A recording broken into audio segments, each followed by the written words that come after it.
What's going on, friend? I wanted to talk to you for a minute. I know as you're going towards your dreams and your goals, sometimes we're faced with the infamous imposter syndrome.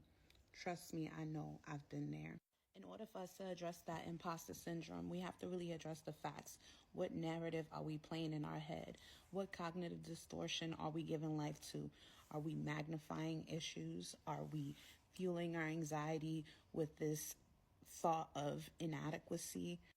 So, by definition, cognitive distortion talks about the exaggerated patterns of thoughts that we have, those things that trigger our anxieties, those negative self talks that we do with ourselves that psych us out of doing the things we want to do. So, we got to address it in order for us to be able to move forward. Which leads me to my next thought, sharing your feelings. It's okay to get help. If you need to go to therapy, get therapy. If you need to seek spiritual counsel, seek spiritual counsel. Do what you have to do, but you acknowledge that feeling and verbalize it, put it out there. Maybe you're into journaling. Maybe you're doing some shadow work, whatever that may be. Let's get to the nitty gritty of where these feelings are coming from. Because more times than none, it's coming from childhood trauma. No one summons imposter syndrome. It just kind of arrives uninvited. So you have to be intentional. As you're navigating these waters, don't forget to give yourself a little grace. Some self-compassion goes a long way. Stop trying to be perfect.